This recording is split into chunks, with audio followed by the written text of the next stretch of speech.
Hello, everyone.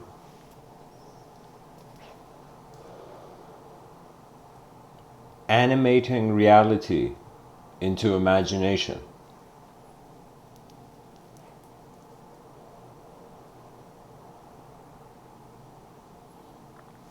Many of us feel that imagination is inspired out of reality, as if before there being reality, there cannot even be a conceivable imagination. Unless there's a sort of static reference point, we can't relate to another, to a sense of other.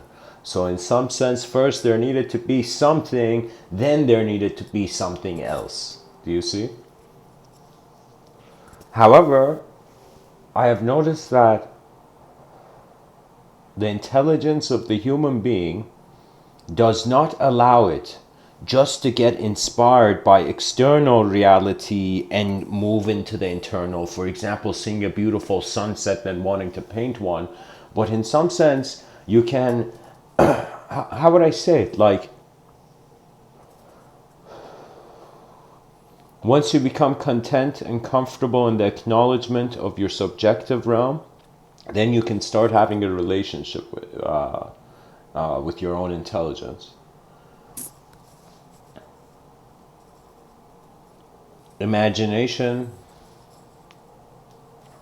I remember in my earlier talks I spoke about it as a nation of unknown images, as uncharted territory, as uncharted territories behind our eyes. But I find that any object that we have in some sense given a language to, we have animated reality in some sense into subjectivity. There's this strange idea I have that my imagination is not in the head. It's not a projection per se just based on the brain, that in some sense the attention can create mass. It's like how energy how there's how would I say it, like in a scientific way of looking at things, energy, mass is turning into light and light is turning into mass in some sense, energetically. So similarly, I find that there are moments where the subjective realm is in the driver's seat, and there's moments where the objective realm is in the driver's seat. Now, with the title here, I'm saying, what is the purpose of objectivity? It's kind of fascinating, guys. See it like this, that, how would I say this?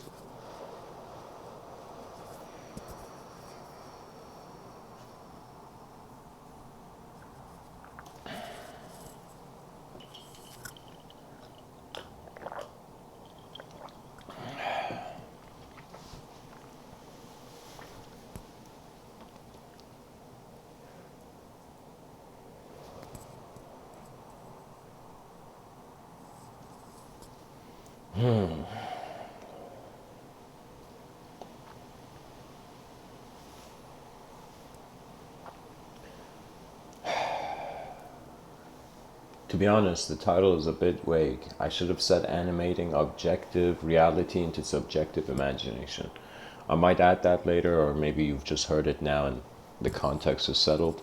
But since seriously, guys, the notion is that we are not just when a person speaks, we can say that's subjective realm, moving the objective realm, in some sense generating sound. However, when you see something, when you hear something that you have never heard before, then in some sense the subjective realms get pushed, and that's my focus here, at least with this episode, in some sense, how the conscious enters its own unconscious and what relationship it finds.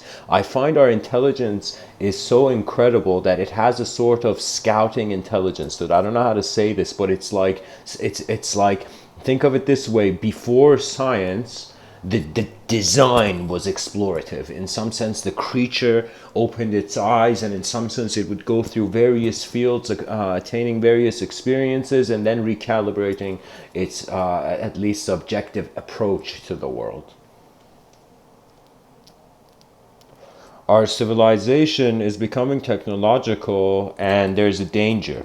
The danger is of the human design fulfilling its purpose, which is in a very vast amount communication. But the thing is, it's like life sensitivity. It's kind of crazy, but as the days pass by, it's like the planet is becoming less sensitive to itself that it's alive. Do you know? What it means is,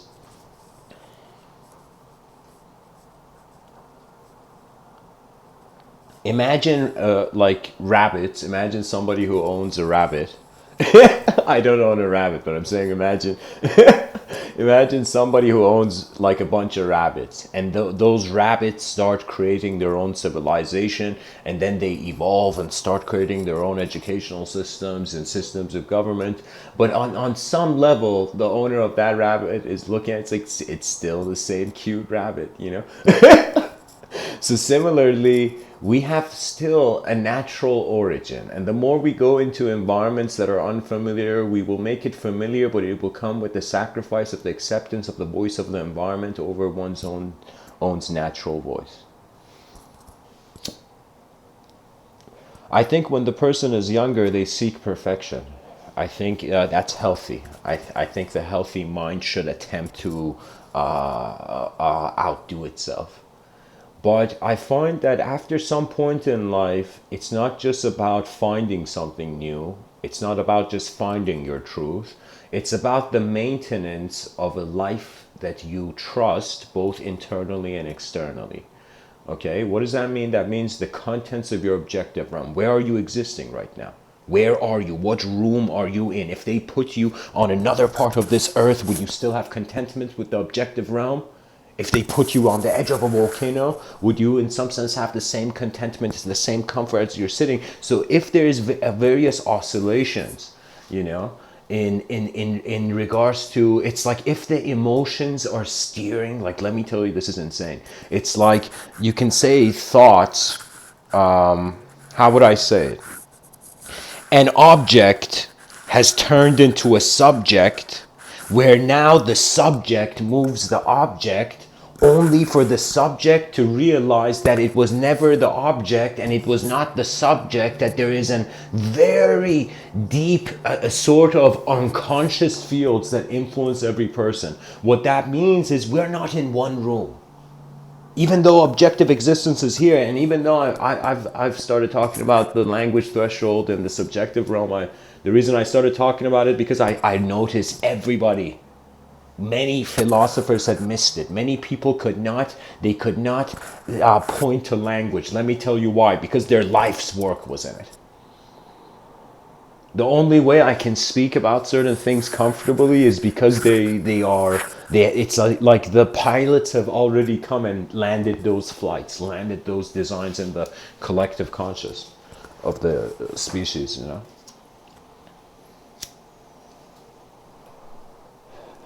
Now, what I'm trying to say is that we have to, in order for me to be even able to explain this at all, okay, how in some sense of the inspiration of objectivity, and like pretty much how, like Carl Jung said, and this may be bold of me, but I am attempting it because there is a vision here. Carl Jung said, unless you make the unconscious conscious, it will direct your life and you will call it fate. So let's say we are a good Jungian and we're like, all right, Carl Jung, I'll try to make my unconscious conscious, you know, and then now this is how I want the listeners, this is the table we're starting, like the question.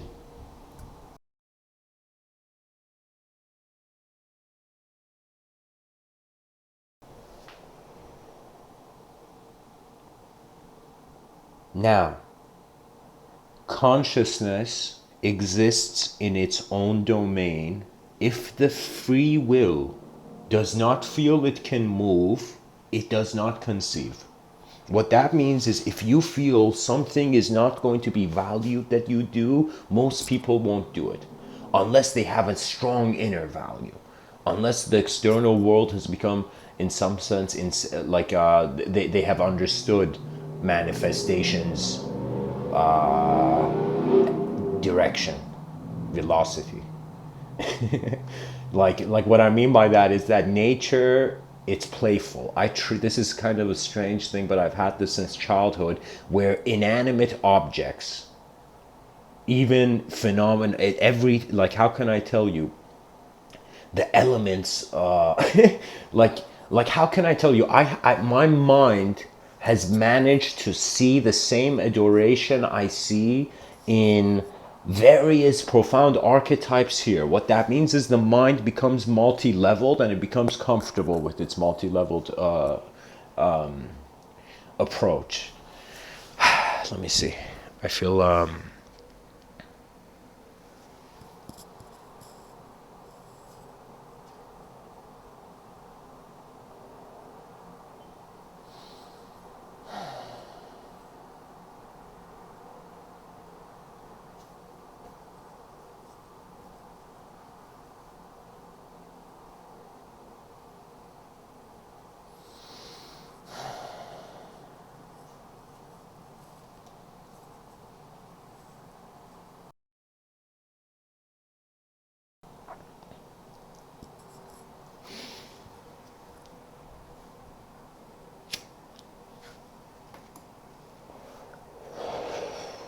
I guess I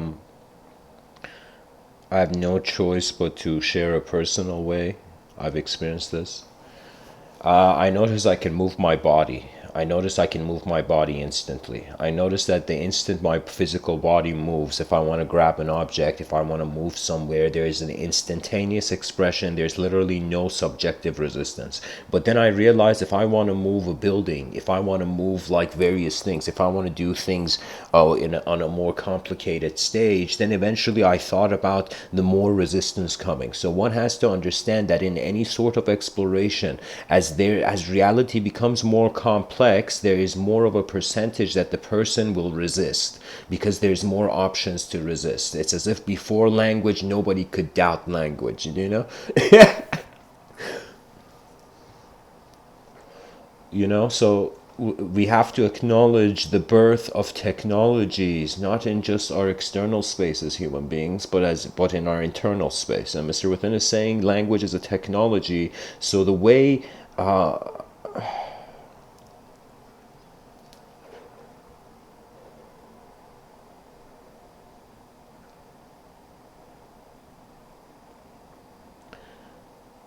you feed your ego, then your sense of identity stops. It stops, and the more it stops, suddenly it's like this complex program of living simplifies. It starts slowing down. When this complex program of living slows down, when the speed of identification, this is crucial too, guys. The speed of identification. There could be two beings in the same moment, two people enter the room, but one of them could adopt an identity quicker than the other. Do you see? That means one of them could become more conscious through language quicker, like as if like they can awaken their eyes in their linguistic simulation sooner. Usually, people who speak first, they tend to kind of, if you notice, language kind of sets like a domino effect. It sets frames. It's like frameworks to the ideological context, to the concepts of the moment. Do you see, to what's happening? So for example, like a meteor hits, we can't even consider that meteor if we don't have the context of a planet, of a history, of a civilization, of a something that's continued so far. So the context is crucial. Now the mystical approach, which Carl Jung's, believe it or not, like what he's saying is like, I understand Mr. Carl Jung's efforts, but the ancients spoke of it in more ways than one. So to the movement of consciousness starts with the trust of the consciousness.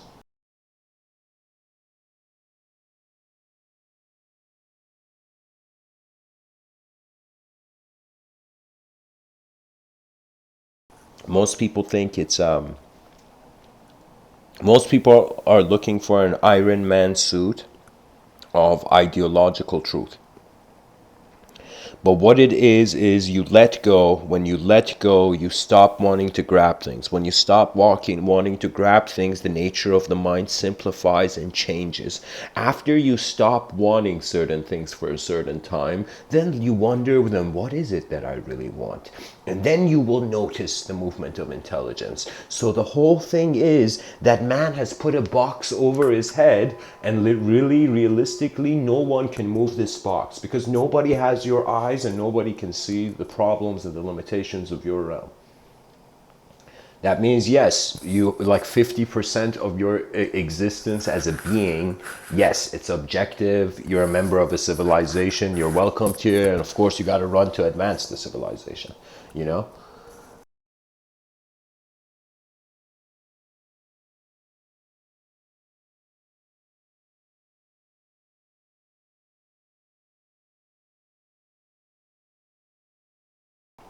A sort of subsiding of emotional quests, subconscious quests, like your emotional purpose is rendered neutral. That means all those people in the world wondering if they're good guys or bad guys, guess what? You can also be neutral. That means don't have an opinion unless the moment takes shape. You know, there's many moments I enter and I literally have no thought on the moment, no opinion. I'm not even thinking about what's going on. It's as if like I'm attending a moment of my own existence. You know, that's really the conscious state. The unknown witness is attending a sort of known form.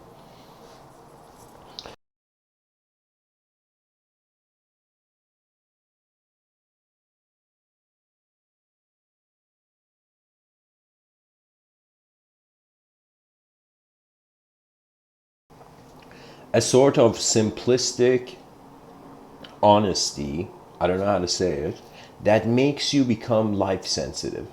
When you become life sensitive, you actually begin wondering about your experience, and the outcome of that wonder doesn't just end up as thought. Some people may say, Mr. Within, you speak about the language threshold. This concept that you say, it's an idea that the way I use it at least is a meaning I've created for the language threshold, and what it is an experience that cannot be literally said. That means we as human beings can have experiences where there isn't language for. There isn't a means to communicate them, but yes, they are happening.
Oh,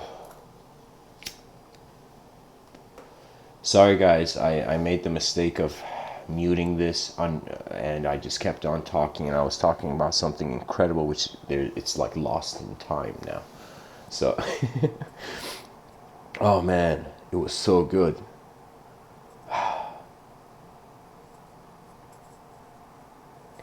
But nature knows best, you know. So, anyways, guys, I gotta apologize. There's no way from the last sentence I said I can kind of relate because of the kind of error, the mistake I made. But anyways, guys, here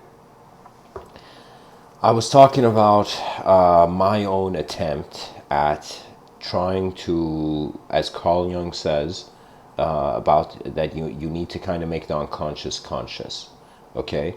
And so I was thinking in my own way, what was a moment that I've had an experience similar to this? And I remember the time of my life where I sat down and on a rock on a river on I sat on a rock in the middle of a river. It was Edwards Gardens in Toronto, and I remember I sat there and the water was coming from behind me, and I was just looking at the water, and for a moment, it was midday too, you know, and for a moment I wondered, what is this looking out through my eyes? And I noticed every thought, like for a second, my mind was asking my own self, like in that moment, I was having this inner sort of linguistic movement where I was thinking, okay, who am I? Like I was seriously asking that from myself. And then I noticed a thought emerge.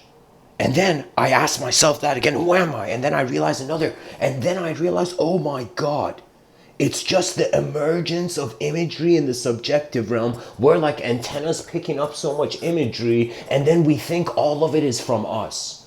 And then we get burdened, and the inner realm becomes too complicated. You know, it's like wisdom comes from discrimination.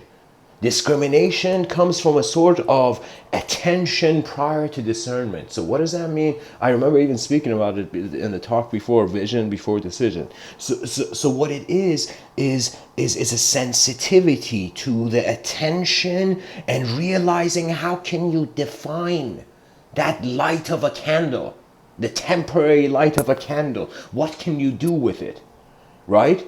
And I realize the lion has been giving humanity's answer. We have no other purpose other than human beings to bring forth the greatest roar of humanity in the cosmos. As if the species is like, why are we still fighting with each other? Let us rise in a sort of becoming our own galactic kingdom. Right? And this, I'm not saying this to kind of like, okay, galactic dictators or something. I'm not.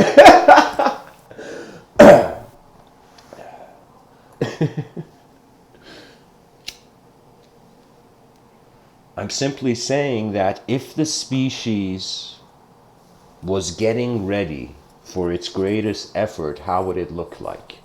Would people, every person, just be doing their own thing? Or would they spend at least a tiny percentage, I say 10% of the life of each human being should go to contributing to the species, which is the most ultimate moral idea. You know, it's like, you see guys, let me tell you the thing. I feel there is never good and bad people, because honestly it's the environment they're exposed to. Now there is their own inner inclination, and of course we say there is free will, and of course in certain metaphysical views it's like a transmigrating soul that's ultimately like God's will is being man's will, or you know. So like there is views that constantly take it into more unknown, but the idea is that you need to know enough to have a utility, have where there is a use, okay? Because you can endlessly, like I'm telling you, a human being any human being has an ability to sit down, and if they are super still and silent, they will begin in a strange way observing the speed of their thought, the speed of their own thinking. Silence and stillness is an incredible teaching. That's pretty much meditation, guys.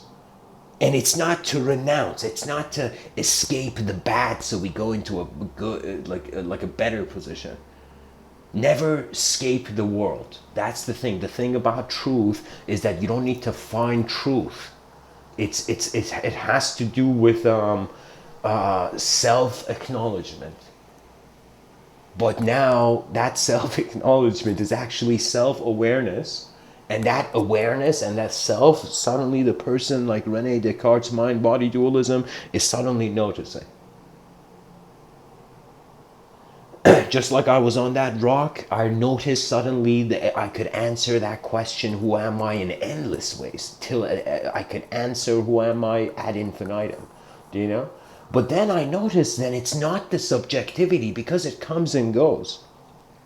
And so I remember, like, years after that, I was introduced to a quote by Sri Ramana Maharshi, where he was talking to this person named Papaji.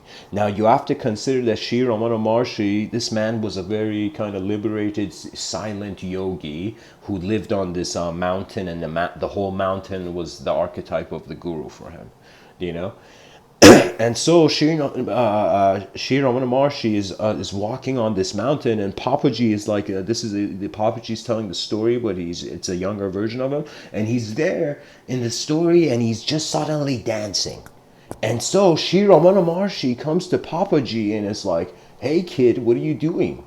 like in a mystical context, like Western audiences have to realize that, think of it this way, that certain Eastern cultures had such discipline, strictness of discipline, that their minds don't even open in certain impure ways. Do you know? That means there is this, in Eastern cultures, there's a strange subconscious trust, but in Western cultures, there's an open kind of conscious kind of sense. Do you know? In one culture, the same phenomena is on the surface. In another cultural sphere, it's in the depths.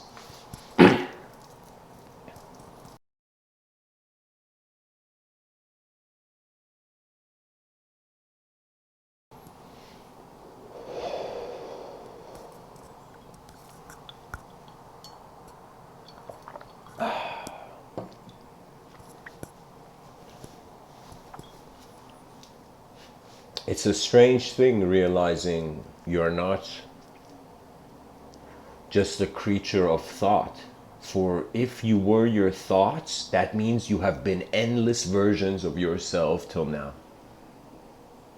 So either you are already an infinite kind of witnessing being, or you are not. You are not thought. You are not the thought you have in one moment. Do you know? There's a freedom. There's a freedom, as if the mind's like, thought doesn't tell me what to do. I tell thought what to do.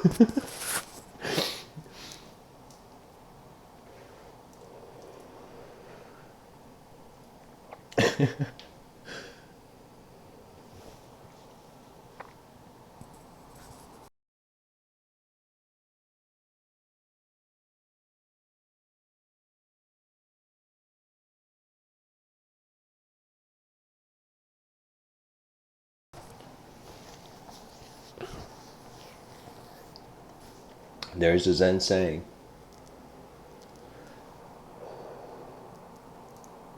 climb the mountain by starting at the top. If there is an ultimate opportunity, an efficient visionary opportunity, this means that your emotional kind of component to your moment, your objective kind of, let's say your objective self, your subjective self, and your emotional self all are saluting that decision. Then, I don't know how to tell you, but a moment where life is trusted is worth 1,000 moments of artificial living.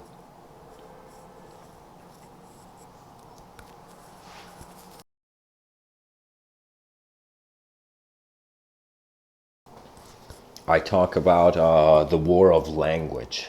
That it shocked me one day when I realized, like, wow, it was the language in people's minds that caused war.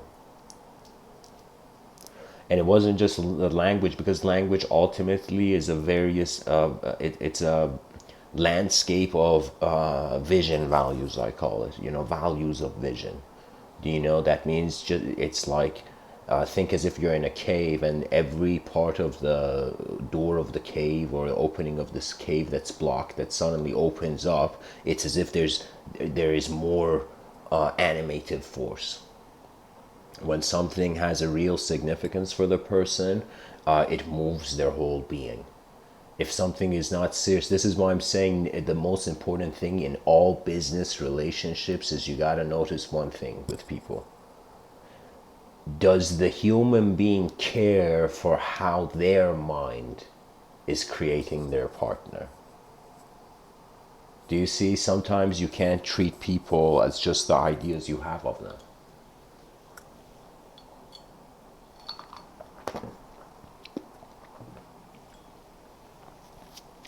To finish that story of Ramana Maharshi comes and says, "What are you doing, kid?" And he says, "I'm dancing." Papaji, the young version of Papaji, says, "I'm dancing with Krishna, with God." And Ramana Maharshi says, "A God that comes and goes is not the real God." Do you see? As if it's not about temporarily identifying with something that just feels good. It's about the real eyes of the being realized.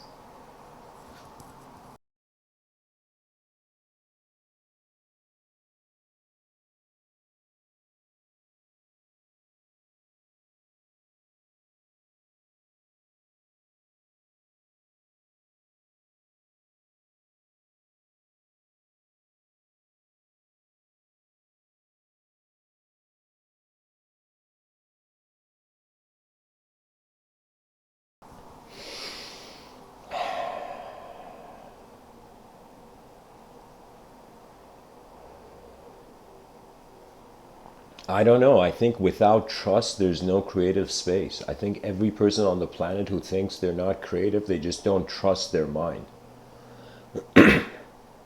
And trust can't develop. It's like you gotta win battles alongside your mind. Do you know there was a strange quote I heard? I think it was in the Ribu Gita or it could have been in the Avaduta Gita.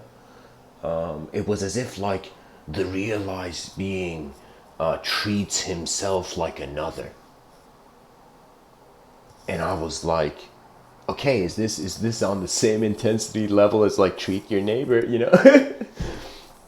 as you would treat yourself? But what does it mean to treat yourself as another? And then I realized, wow, I look at many people around the world, and of course, like I can't see them, I'm not there with them, so I don't. It's in some sense they are not real to me, so I don't care. Right? There's so many people on this planet that I have no even, not even, I can't even fathom their personalities, but they exist, you know? And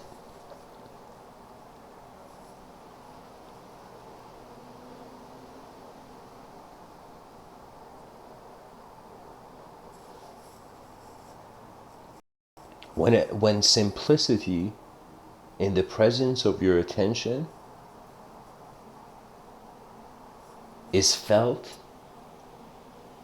when you look at this world and you see every creature that has opened its eyes to it has been telling its own story and has been living in that story, and only recently, human beings are beginning to see more than themselves. So what is that ultimate vision? I wonder, what are 8 billion beings on a rock waiting for every day? Are they waiting to just perish? Are they waiting to just have a nice, like, make Earth like Wonderland, everybody enjoy yourself, it doesn't matter, we're temporary beings, just create factors of joy? Or are there questions that it's like, sometimes it's not even personal. Sometimes it's like there's a universal question unanswered, and when your mind sees that, you get shocked. You get shocked with everything that people see. There is so much unseen, you know? History is just a fragment. Literally, we have kind of put, a flashlight on a tiny part, like on a part of the Niagara Falls. It's like it's nothing. Nothing is illuminated in comparison to the vastness. So now I got this idea, guys. There was a time where I felt the biological mechanism somehow vocally was creating subjectivity, that I thought thinking was actually based on the voice box moving. Do you know? It's I don't know how to say that, but it's like if you were to say this a sentence or something like, and suddenly make your voice lower, lower, lower, lower, and keep saying the sentence, eventually you'll see it will be indistinguishable from thinking. So the most silent way that a person can speak becomes indistinguishable in some sense, whether it's thinking or not. Now this can suggest it's movement oriented. That means the body has to be the pen and the thoughts become its ink, you know, as the body moves. Or in some sense,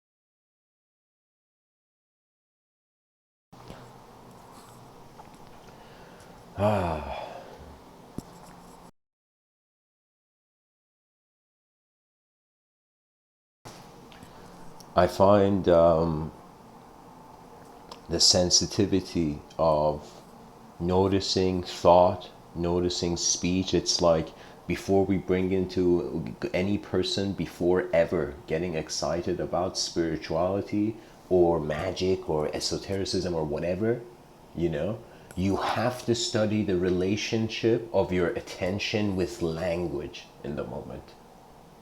So study language before you study any sort of spiritualism or whatever, you know? Because really it's not you can say ideologies are just bunkers in a battlefield where you can't stay in these bunkers too long, you know. Eventually you have to go and experience life in intensities that you could not even fathom, right? So that's the thing about the fearless approach to the unknown, you know, that the true man who has realized the self is fearlessly looking through the eyes of mankind.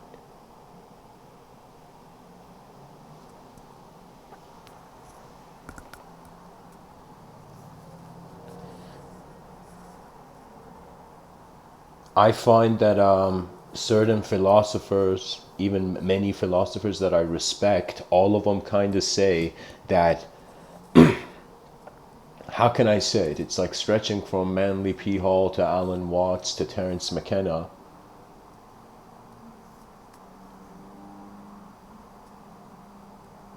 Just a second, guys. I'm changing the song that I'm listening.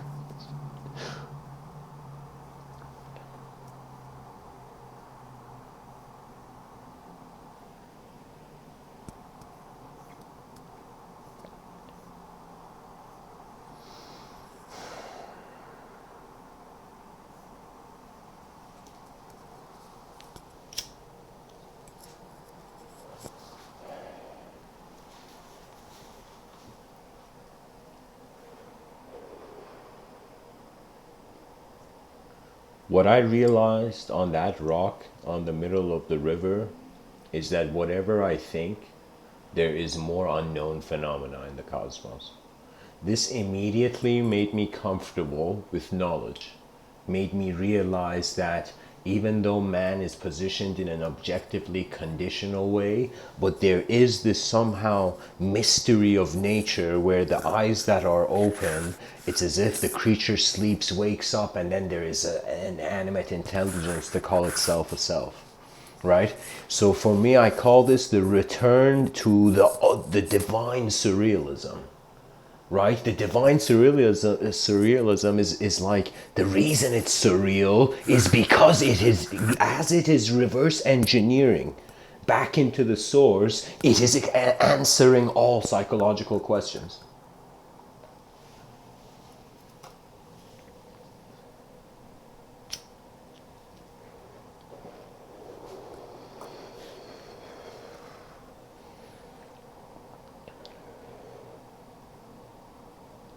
I find that we have moved on to the era of advanced communication. What that means is it is no longer enough for the human being to just do certain labor tasks and just end it. In some sense, there has to be an ulterior conscious motive. You know, there has to be a vision that, how can I say it? It's not like you're sculpting your own truth into the world by working hard, but you just get an ability to take one step back from the illusion and then take two steps towards the truth. Do you know?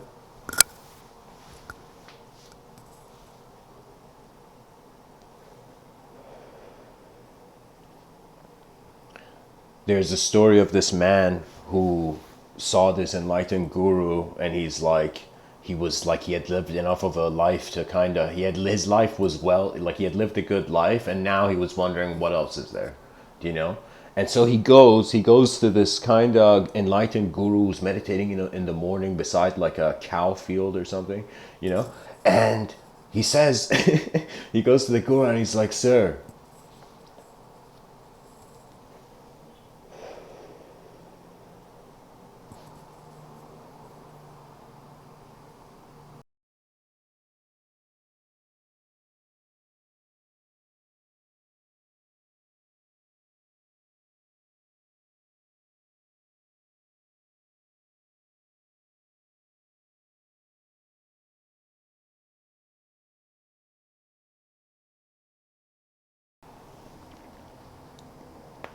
all right guys, sorry about that. I had to clear my throat. He goes up to the guy and he's like, I hear you're enlightened. Tell me, how do I get enlightened? And this man is kind of like, the enlightened guru kind of stands up and he gets shocked and he sees at the edge, like in the glare in the man's eye who's asking the question, he sees authenticity. He sees the guy's not bullshitting. He really wants to know, you know? And so in that moment, he's like, okay. And he sits down again, the guru, the enlightened guru guy beside the cow field. Yeah. So what he does is he stands up from his meditation and says, this is the only instruction I have for you. You have to take my 400 cows into this kind of field in nature, like some nature spot on the mountain. And he's like, when they are 1,000, come back and I will tell you the truth, you know? And so for a second, you know, the guy's like, hold on a second. The man says, okay, why would this guy even trust me with this cow? So if he trusts me, I'm going to trust him, right? And so he goes.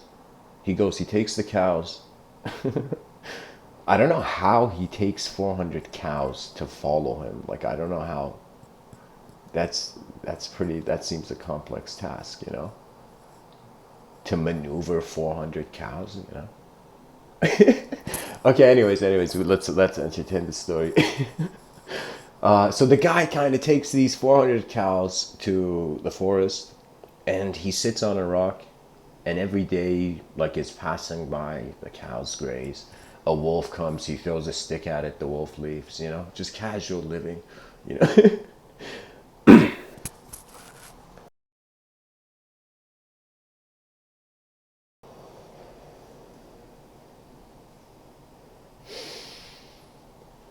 He stays there so long,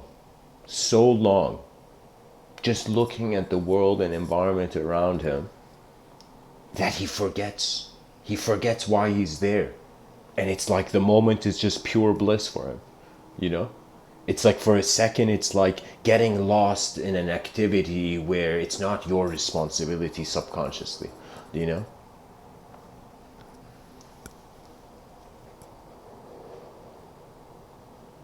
This man stays there so long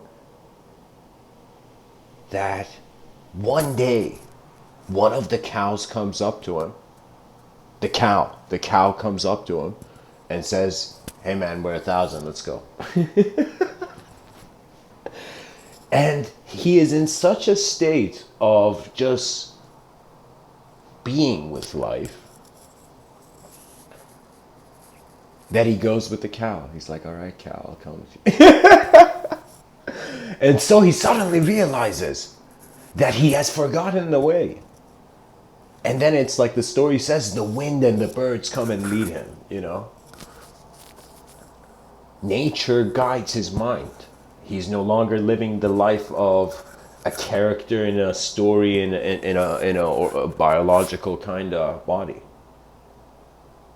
You see, the mind starts living, your mind starts living. Yeah. So anyways, he goes back. He finds his way, kind of like Lord of the Rings. You know how like Gandalf in Lord of the Rings 2 just comes with an army behind him? Like he comes with the army of cows behind him, kind of like, you know, and he comes to the guru and the guru's just meditating there, you know.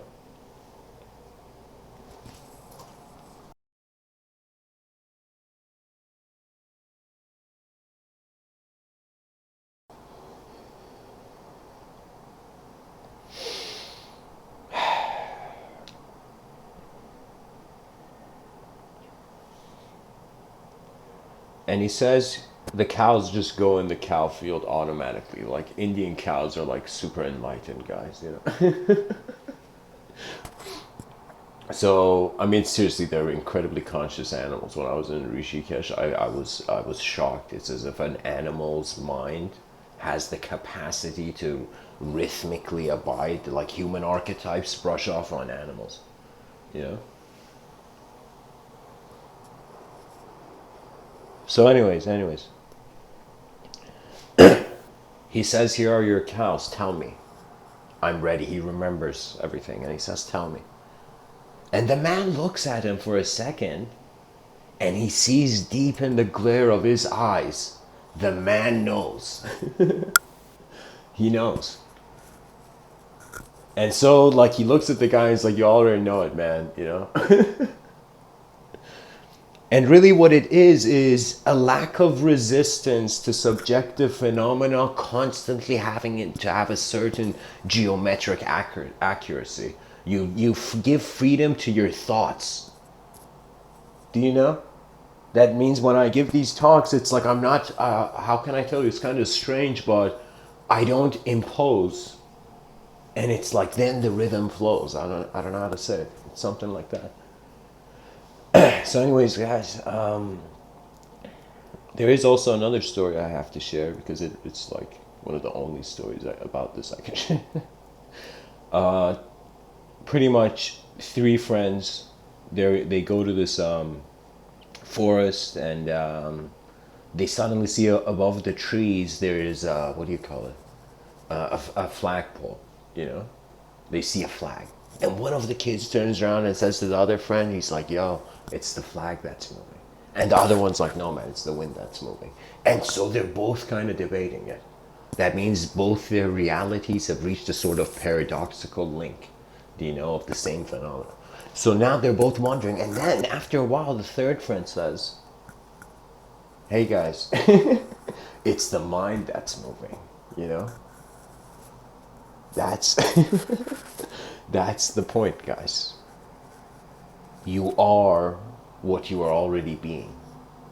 That's why I'm saying it's simple, really, to be aware of your intelligence, but what you do with it, there's many ways complexity can be adopted in the moment. I say whenever you dare choose to be complex in this plane of existence, it better be for an important vision, you know? That means the armies of man's mind, they won't march without a direction. And that direction ultimately for the story of our civilization is for every person treating language as a sort of vehicle adopted, you know? And that human experience at its core can just be a silent moment of just being. Call it what you may.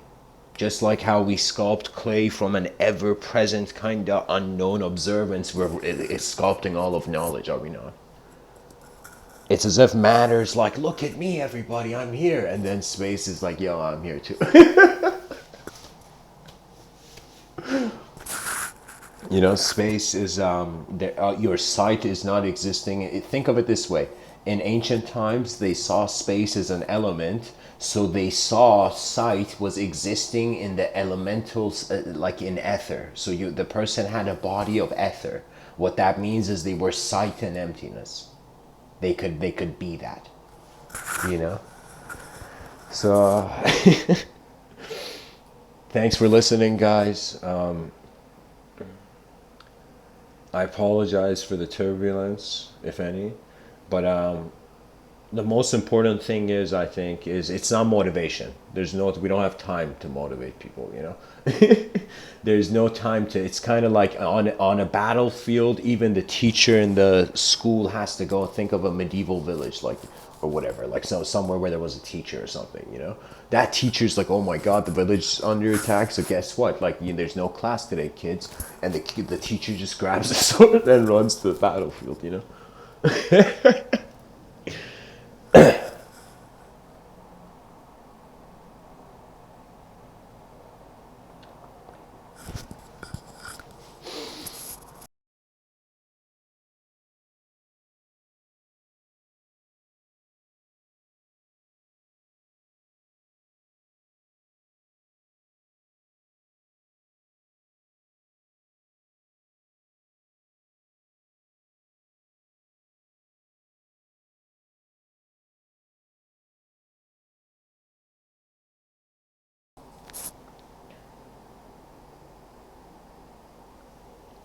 Don't wonder about just freedom.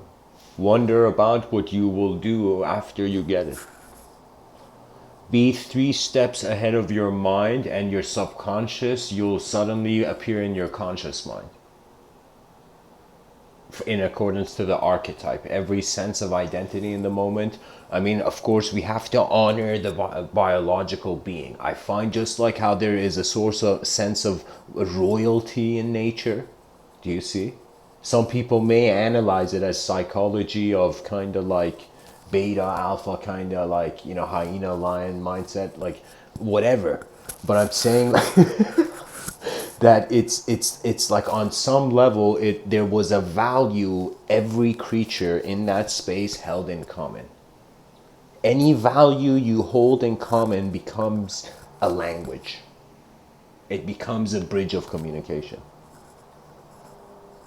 So I am so happy, at least I was born in a point in history where language has reached a certain sophistication. Imagine being born before language being this sophisticated. Imagine how few ways the human expression was. Honestly, it's becoming a crystallization of conscious activity into eventually realizing the conscious holds the veil of the unconscious. That means there's no such thing as an unconscious, to be honest. And a conscious, like after some point, it doesn't even make sense to have inner or outer. It's just presence.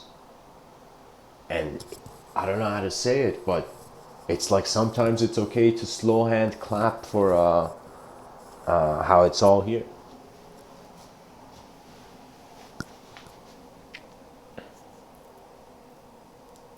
There are certain creative blocks that gratefulness breaks instantly, and I don't know how, but it does. Because I think it brings forth the emotional intelligence. And really, I think what I've sometimes wondered, I'm like, okay, what is the conscience? Okay? Is it like a memory from the past instantly being attracted to that moment because the person is being extreme? I was trying to like wonder about a sort of a magnetic relationship with the opposite of the archetype. Like the archetype was trying to be so crystallized in a certain way, and suddenly the opposite appeared. Do you know? It's like the strength of the positive so much that a greater like a negative, the great negative occurs. Do you know? So really, only when the civilization can graduate from the storification of existence and remember a sort of, I call it, it's like there's no such thing as like a spirit of nature, but there is nature's will, you know. And nature's will is, how can I tell you, like After they freed William, you know, he believed in free will. Yeah.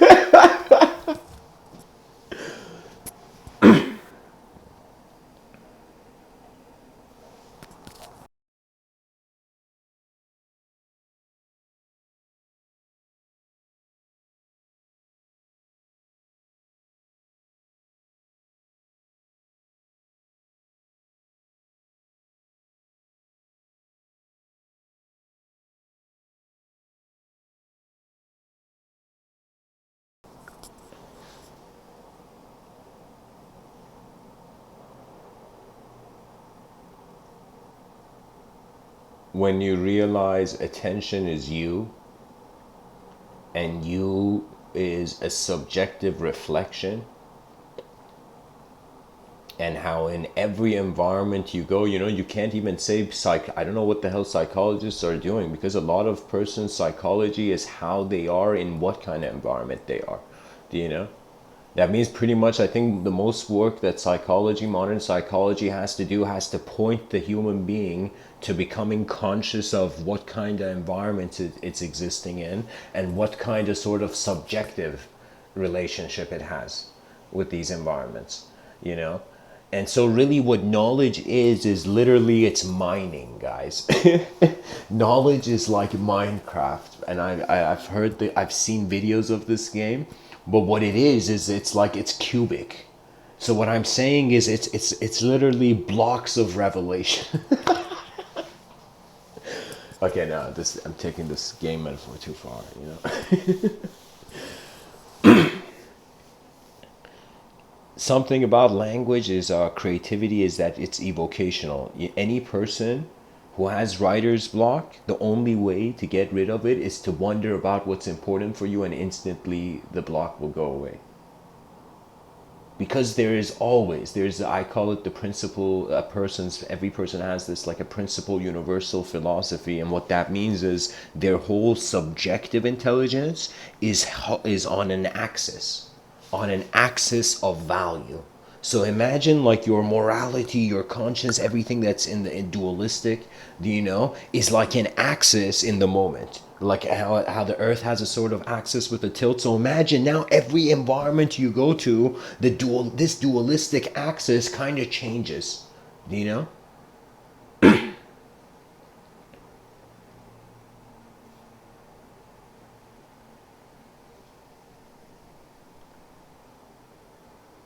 It's like, befriend your mind for, it's like the opportunity of a lifetime to ask the question, you know? And it's not deep, it's the most obvious thing. We don't know what consciousness is, in some sense, the position, the presence, or whatever kind, because we can't shape it, we can't give it a location, so we at least say some sort of non-local presence of intelligence. You know, we at least make the non-local present, you know. Philosophers are all like, I'll be honest, like architects of mankind's mind. Like they're architects of the collective subjective, bro. And I'm telling you, there's a movie I will forever, you know, suggest to people. It's like, go watch the movie Hero by Jet Li. You know, that movie is, even though it's incredibly fictional, but it's such a, what it holds is that mastery doesn't hold back. That if there is any greatness, if it's not accessible simply, then what is the point of looking for it in a complex way? If you cannot see, you know, an ability here, how can you, like, how can you, do you know what I mean? It's like, you got to open your eyes before you can dream. You know, your consciousness is eyes, even, you know, like in a dream state, because the human being's eyes are closed, but in the dream state, like, they're conscious of something, so at least that means the mind has a sort of eye, you know, playfully speaking, you know, and not so playfully speaking. So anyways, guys, thanks for tuning in.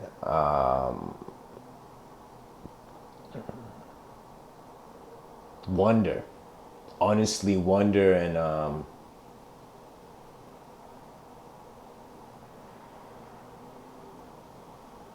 when greatness can look in the mirror, then it can do anything. That means your mind, once it can be conscious of the various systems of intelligence that are keeping the position of reality, once you know, you move beyond. So once you become acquainted to your subjective realm, you will start, I think at that point, it's like, I can't even explain. It's your, you can say, who you are as a being has become your leader more than the archetype of any speaking voice. Remember, guys, everything I'm saying are just sounds in the void.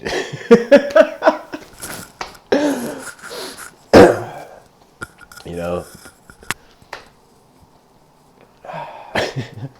Thanks for tuning in, guys. Much blessings and namaste.